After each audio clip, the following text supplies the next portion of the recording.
Здравствуйте, друзья! В эфире Геоэнергетика Инфо. С вами Радайкин Максим. И я, Борис Марцинкевич. Всем добрый день. Неурожаи и глобальный голод могут накрыть нашу планету из-за войны на Ближнем Востоке. Перекрыты основные поставки сырья и азотных удобрений, заместить которые может лишь Россия, находящаяся под санкциями.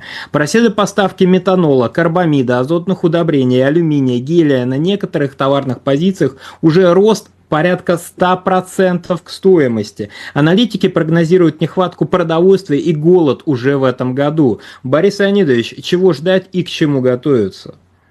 Давайте просто вспомним, как что выглядит. В качестве примера возьмем Индию, просто потому что она большая.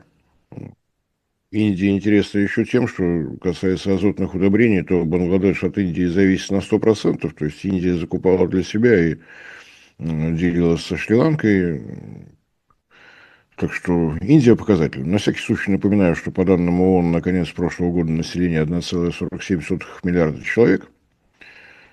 Так что достаточно показательно. Но если перебрать все страны этого региона, Пакистан, Бангладеш, то общая численность порядка 2 миллиардов. Вот и давайте думать, что да как. Азотные удобрения прежде всего нужны рису, азотные удобрения прежде всего нужны кукурузе, сое и всем бобовым.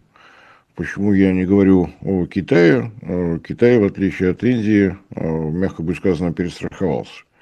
Работают магистральные газопроводы Центральная Азия, Китай, мощность 55 миллиардов кубометров, на полную мощность выведена сила Сибири 38 миллиардов кубометров, планируется дальнейшее наращивание, плюс собственная добыча. То есть вот у Китая ситуация менее тревожная. Что касается Индии, то два урожая в этой стране, есть еще третий, как бы летний, но основные два. Посевная должна начаться в июне, в начале июня. Март, вот прямо сейчас, это время доставки азотных удобрений, потому что они нужны в конце мая не в порте, а на полях. Перед началом посевной это должно проходить. Большую часть, более 50% импорта, это страны Персидского залива, потому что когда мы сосредотачиваемся исключительно на СПГ, мы не до конца все оцениваем. Что касается Индии, по оценкам правительства Индии, годовой спрос на азотные удобрения, в обычных случаях мировая торговля оперирует карбамидом, нечто усредненное. Есть, конечно, аммиак, есть аммиачная селитра, но пересчитывают просто в карбамид. Так проще. Так вот, годовой спрос на 26 год оценивается в 44-45 миллионов тонн. По итогам прошлого года собственное производство есть, 32 миллиона тонн. И если эти заводы работают на полной нагрузке, потребность в импорте 13 миллионов тонн. Но нормальный режим работы заводов – это открытый Ормузский пролив и поставки СПГ из Катара. Своих месторождений газа у Индии нет. Закупали СПГ, у себя превращали его в карбамид, и, соответственно, вот так эти заводы работают. Нет СПГ, нет карбамида. В том случае, такие оценки. Если пролив будет закрыт до конца марта, это минус порядка 30% производства. В Индии карбамида, если до конца апреля, то до 40%. То есть в таком худшем случае дефицит составит 31 миллион тонн. Отсутствие карбамидных удобрений, вовремя внесенных, это порядка 20% снижения урожайности как минимум. Так что давайте в тонны пересчитаем. Если дефицит карбамида действительно составит 50%, то для Индии это минус 135-140 миллионов тонн риса и минус 35-38 миллионов тонн кукурузы. Это действительно голод. Либо цены на таком уровне, что совершенно непонятно, как население Индии будет выживать. Уровень жизни там известен, так же, как уровень жизни в Бангладеше, уровень жизни в Пакистане, нарушается вся вот эта цепочка. Теперь, что касается, может заместить Россию или нет, нет, не может. У России долгосрочные контакты с Бразилией. С азотными удобрениями у нас последние 3 года ежегодный рост на 8% мощности. То есть здесь уже все на пределе. В этом году планировалось открытие завода в Находке, Находкинский завод минеральных удобрений. Снесли на год по причине всевозможных санкций, там какие-то проблемы были с лицензиарами, все удалось решить, но на год позже. Да, это был бы серьезный вклад, потому что газоотвод конкретно под этот завод «Газпром» уже проложил, а это 3 миллиарда кубометров в год по газу, то есть действительно достаточно серьезные объемы, и географически находится очень удачно для Индии, но вот еще год надо подождать. Вот, собственно говоря, такая ситуация.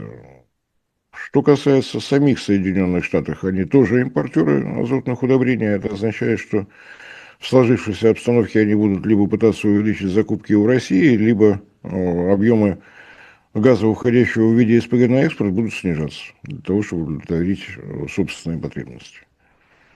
Европа, которая отказалась от азотных удобрений из России, ну, она лишняя в этой игре, в этом раскладе. Ей просто спросить не у кого. Ну, будем надеяться, что до голода в Европе не дойдет. Правительство у них где-нибудь что-нибудь займут, будут покупать по завышенной стоимости, чтобы компенсировать потом все своим фермерам, чтобы не увидеть там 2 евро в феврале стоит круассан, 2 евро в ноябре стоит полкруассана.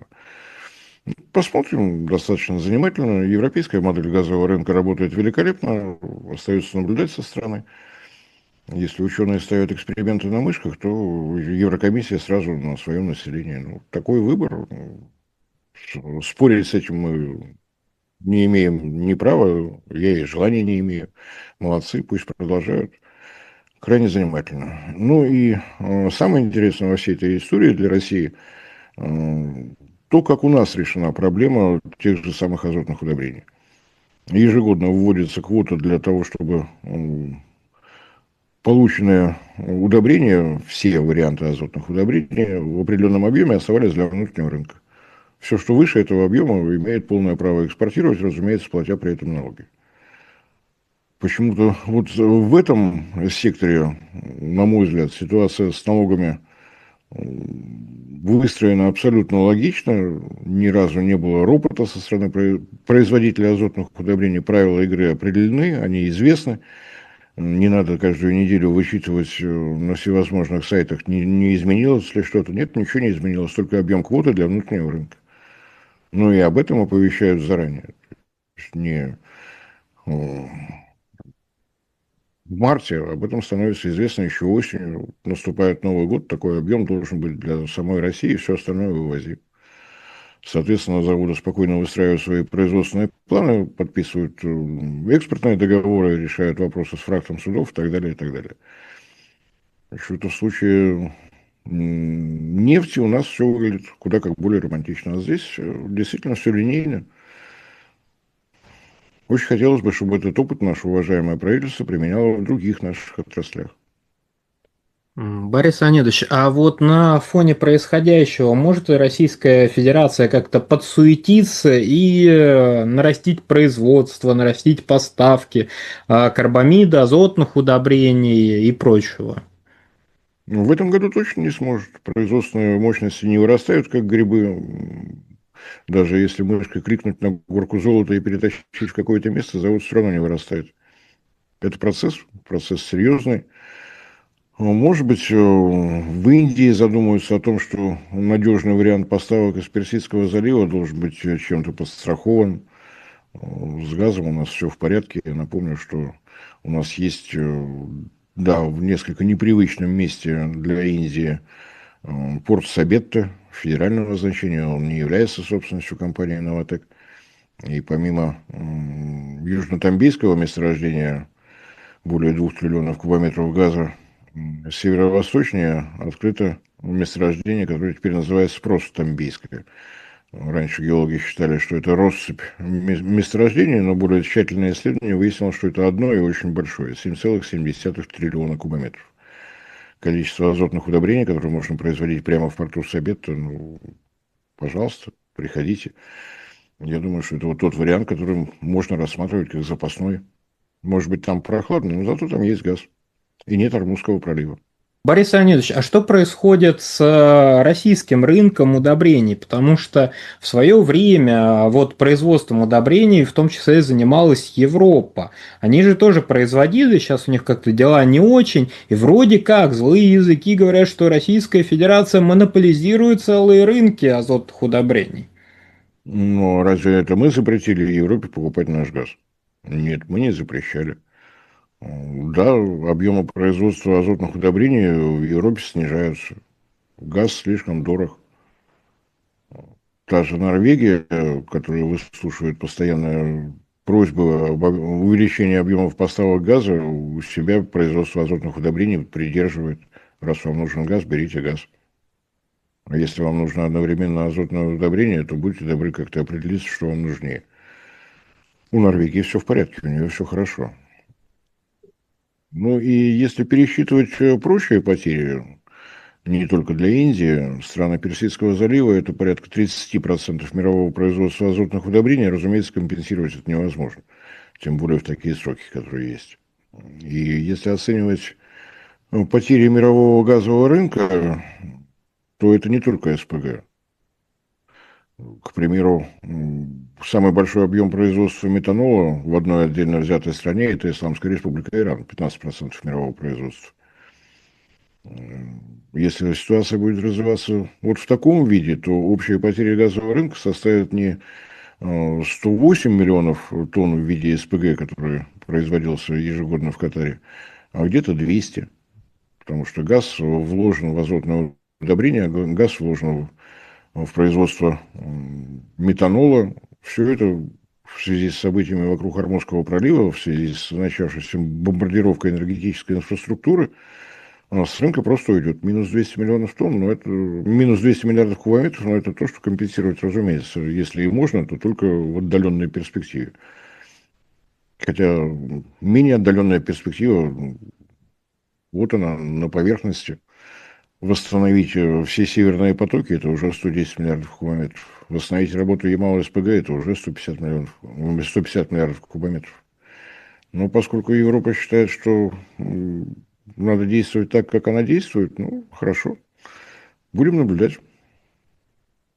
На всякий случай замечу, что проблемы возникли не только в Персидском заливе.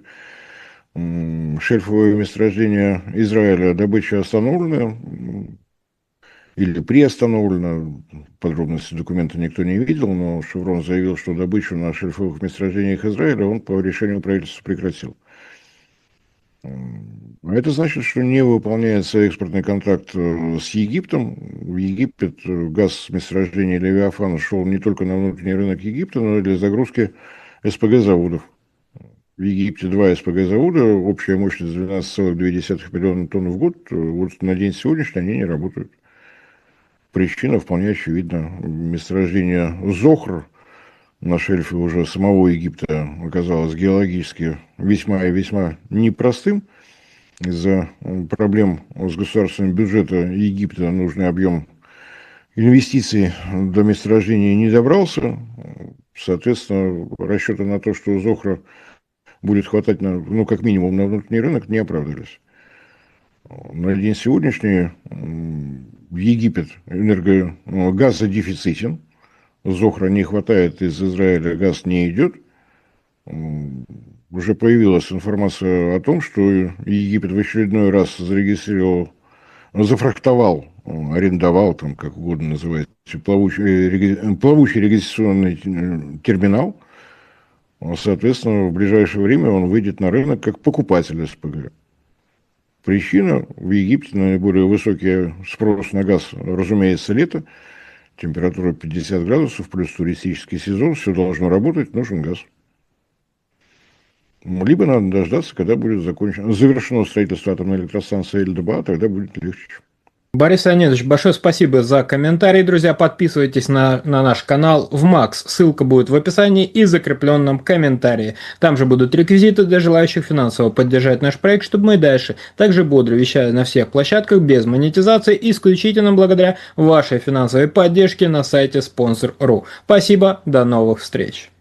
Если кому-то мои слова показались излишне циничными, приношу извинения, но просто вынужден констатировать факт. 2 миллиарда человек Индокитая находятся в зоне риска голода в этом году. Всем спасибо за внимание, всем всего доброго.